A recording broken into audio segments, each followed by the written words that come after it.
बीच एक और बड़ी खबर आ रही है। इस वक्त अरविंद केजरीवाल से जुड़ी ये बड़ी खबर। हाईकोर्ट में अरविंद केजरीवाल को लेकर सुनवाई फिलहाल शुरू हो चुकी है। कल ही ईडी की रिमांड भी खत्म हो रही है। ऐसे में ईडी की अपनी क्या तैयारी है ये भी देखना होगा। लेकिन आज निगाहें आम आदमी पार्टी की केजरीवाल की हाईकोर्ट की सुनवाई पर, क्या आखिरकार राहत या अभी और मुसीबतें बढ़ेंगी अरविंद केजरीवाल की, देखना होगा इस सुनवाई के बाद ही। गिरफ्तारी और ईडी के रिमांड को ही उन्होंने चुनौती दी। अरविंद केजरीवाल इस्तीफा नहीं देंगे, आम आदमी पार्टी ये भी कहती नजर आई। यानी आम आदमी पार्टी ने ये तस्वीर तो साफ कर दी, लेकिन चुनौती कोर्ट में जरूर दी। हाईकोर्ट में उसी को लेकर अब सुनवाई शुरू हो चुकी है। थोड़ी देर में आपको बता दें, दिल्ली विधानसभा का सत्र भी है। रिमांड से केजरीवाल के आदेश पर बीजेपी का विरोध भी है।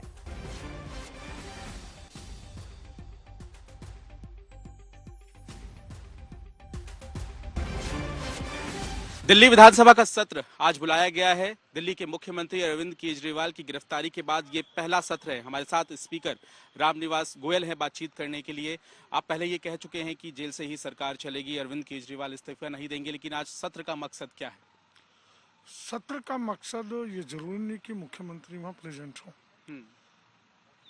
सत्र का मतलब ये है, दिल्ली की समस्याओं को लेकर पहले से सत्र चल रहा था। पानी और हेल्थ की प्रॉब्लम जो उठी थी उन पर अभी चर्चा पूरी नहीं हुई। ठीक है, वो चर्चा अभी बाकी है। इन बिटवीन केजरीवाल जी का विषय आ गया, उनको अरेस्ट कर लिया गया। ये चर्चा जिस दिन केजरीवाल जी को अरेस्ट किया उससे अगले दिन होनी थी। उस दिन हाउस कॉल किया गया था, लेकिन वो हाउस को एडजॉर्न किया गया और जो आज होगा। आज इसमें मुझे अभी जाकर देखता हूँ, मुझे पता लगा है सेक्रेटरी से कि कुछ विषय जो है केजरीवाल जी की गिरफ्तारी पर चर्चा के लिए मांग की गई है सत्ता पक्ष विपक्ष दोनों ओर से। मैं जाकर देखता हूँ उसमें क्या विषय है। और पूरे मामले में क्या कहना चाहेंगे, क्योंकि बीजेपी कह रही है कि संवैधानिक स्थिति उत्पन्न हो गई है और इस पूरे मामले में स्पीकर से बेहतर कौन बता सकता है? देखिए, संवैधानिक स्थिति इसमें कहीं भी संविधान कोई कमेंट्स नहीं करता, संविधान की कोई ऐसी धारा नहीं। और इस बीच आपको बता दें, हाईकोर्ट में भी सुनवाई शुरू हो चुकी है। सीधे रुक कर लेते हैं, हमारे सहयोगी संजय इस वक्त जुड़ चुके हैं और जानकारी के साथ। संजय, सुनवाई शुरू हो गई?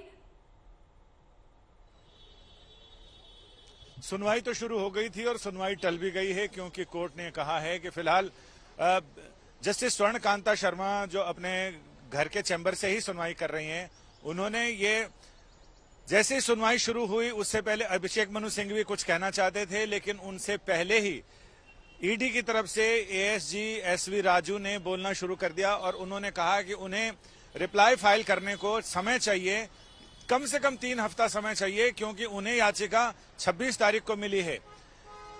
केजरीवाल जी की तरफ से अभिषेक मनु सिंघवी ने यह कहा कि चूंकि याचिका डिफेक्ट में थी तो डिफेक्ट की याचिका इनको कैसे सर्व की जाती, अगर डिफेक्ट की याचिका सर्व की जाती डिफेक्टिव याचिका पर फिर ये बहाना बनाते। ये एक तरह का डिले करने का टैक्टिक्स है। इस पर जस्टिस स्वर्ण कांता शर्मा ने कहा कि उन्हें इस मामले में नोटिस जारी करनी पड़ेगी और नोटिस से जवाब लेना पड़ेगा। तब तक रिलीफ के लिए वो एक क्विक डेट लगा देंगी, जिस पर यह तय होगा कि उनको रिलीफ दी जाए या नहीं, उस पर बहस होगी। लेकिन अभिषेक मनु सिंघवी ने कहा कि सिर्फ रिलीफ पर डेट लगाने का कोई मतलब नहीं है, क्योंकि कल उनकी 28 तारीख को उनकी रिमांड की तारीख पूरी होगी, तो ऐसे में कोर्ट आगे तय करेगा कि उनको आगे रिमांड पर भेजा जाए या नहीं। ठीक है, बहुत बहुत शुक्रिया आपका संजय तमाम जानकारी के लिए।